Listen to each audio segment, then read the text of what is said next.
Fala pessoal da Maia do Cursos, esse é o módulo 2 do curso de Noções de Informática, o curso de Informática Básica. E nele a gente vai tratar então sobre software. A gente já falou um pouquinho sobre o software no módulo anterior, né? Já falamos que ele é a parte lógica do computador, ou seja, tudo aquilo que não pode ser tocado. Mas vamos relembrar, vamos fazer então a definição do o que é o software, né? O software ele é a parte lógica do computador, ou seja, como já falamos, aquilo que não pode ser tocada, né? Então um conjunto de instruções criadas logicamente para serem executadas pelo processador. Então, na verdade, são instruções criadas através de linhas de código, né, que vão ser executadas, vão ser lidas pelo processador dentro de uma ordem lógica. Tá?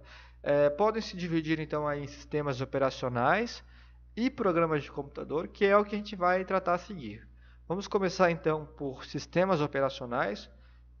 E o que é um sistema operacional, um SO? Né? Um sistema operacional é uma coleção então de programas aí que inicializam o hardware do computador e fornece as rotinas básicas para controlar os dispositivos, né? Controlar os dispositivos dos computadores. Então o objetivo principal aí de um SO é organizar e controlar todo o hardware, né? E o software para que o dispositivo, ou seja, para que o computador ele funcione. Basicamente ele faz essa orquestra, né, entre o hardware e o software.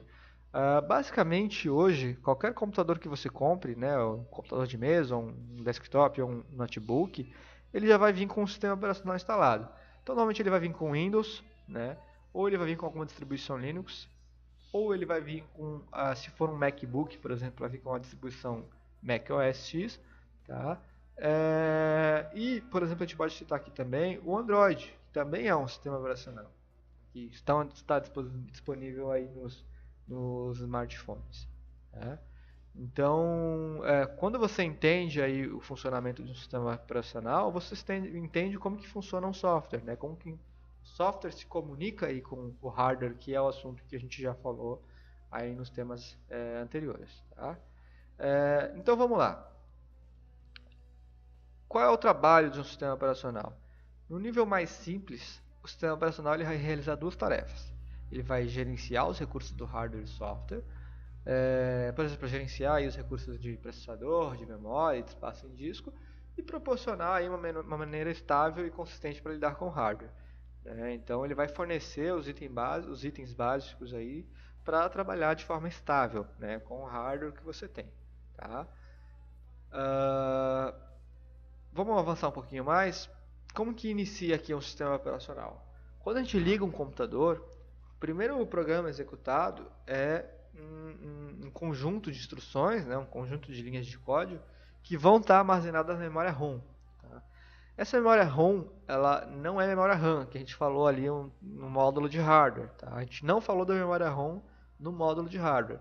Mas essa memória é uma memória que ela está na placa-mãe e ela é uma memória apenas de leitura do firmware. O firmware é um software que está lá na placa-mãe do computador, no hardware do computador ali, que vai estar ali nessa memória ROM.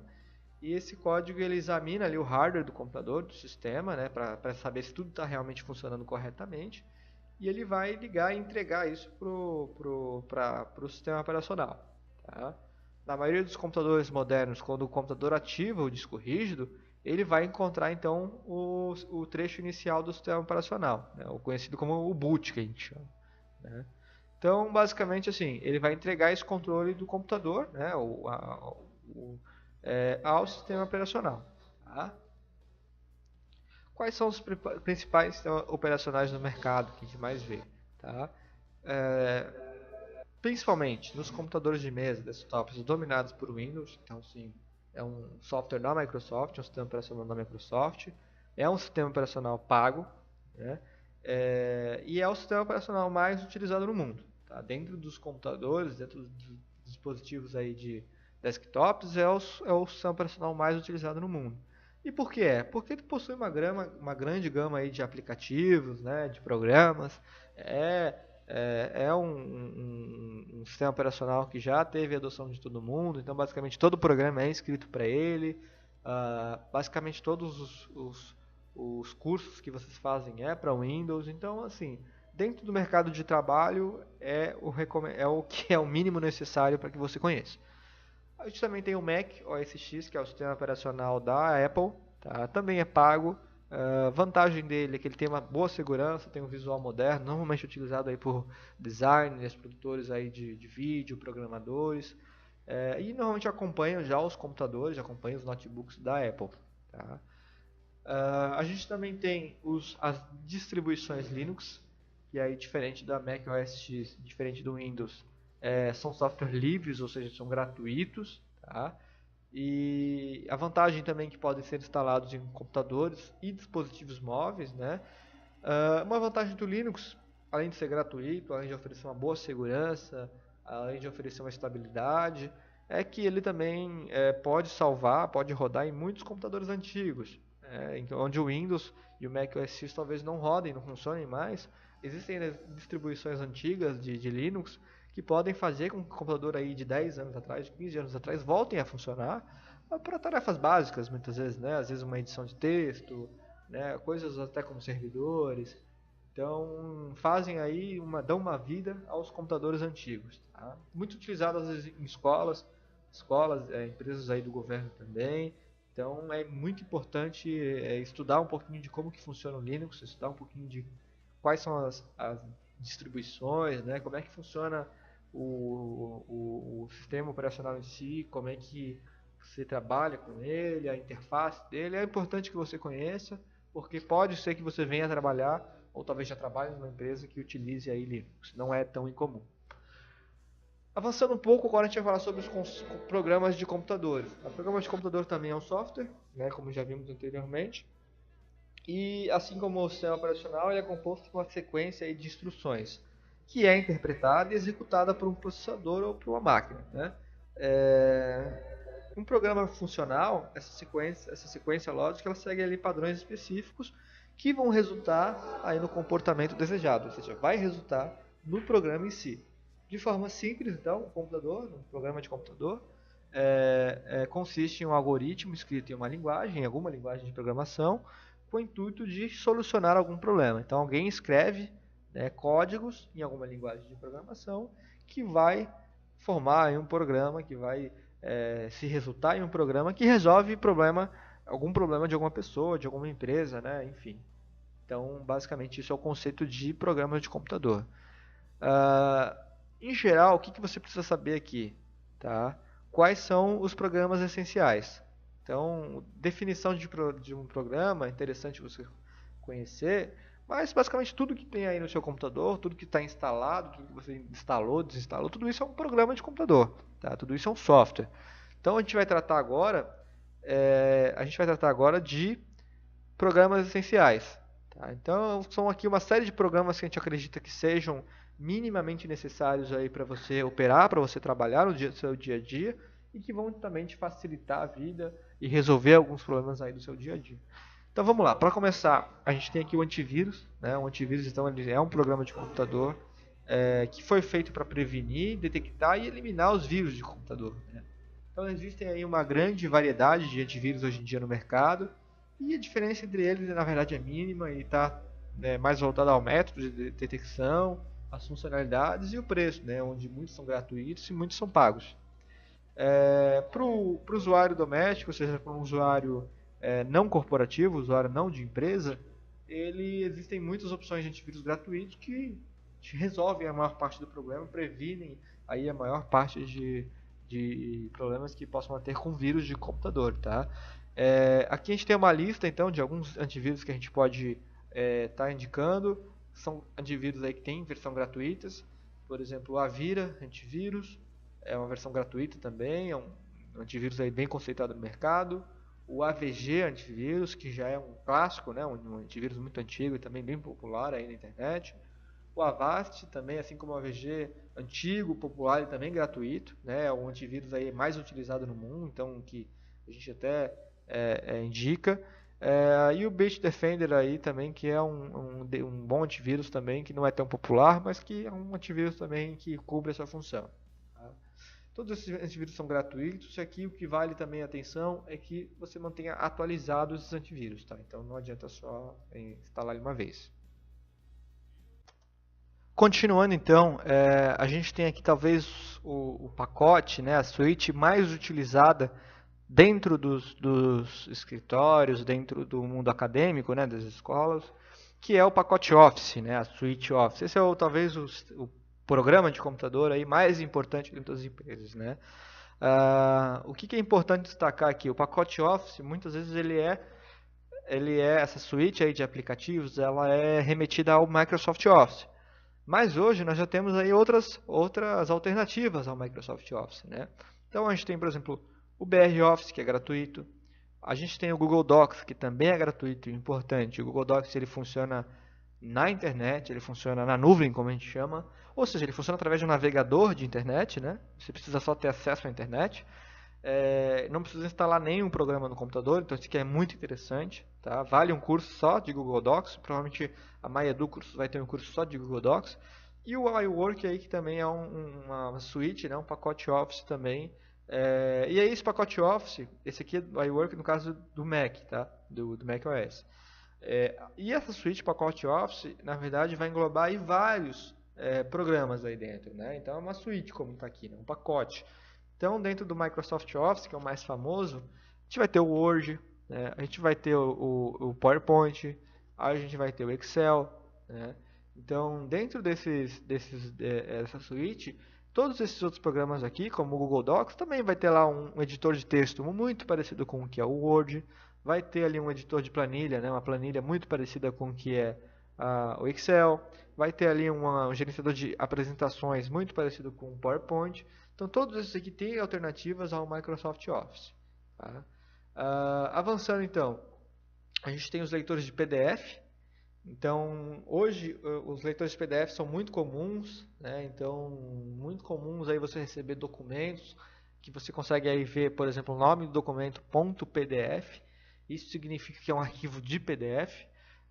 E para abrir esse leitor de PDF, você precisa de algum programa, né? Um programa de computador, que faz leitura de PDF. Tá? Então, um exemplo, você recebeu um documento por e-mail, tá? E você não consegue abrir esse documento. Né? Por algum motivo você clica 2 cliques e esse programa não abre. Muito possivelmente você não tem um leitor de PDF. Tá? Então é importante instalar algum desses programas de leitores de PDF. O Adobe Reader é o mais famoso, é o primeiro leitor de PDF que existiu, né? E com ele você pode aí abrir os arquivos de PDF, mas também tem outras opções, como o Foxy Reader, o Foxy Reader ele é mais leve, tá? Ele já conquistou muitos usuários justamente porque ele é leve. Eu pessoalmente utilizo ele porque é bem levinho. E a gente tem outro aqui como o PDF Exchanger também, mas eu fico aqui na sugestão dos dois primeiros, tá?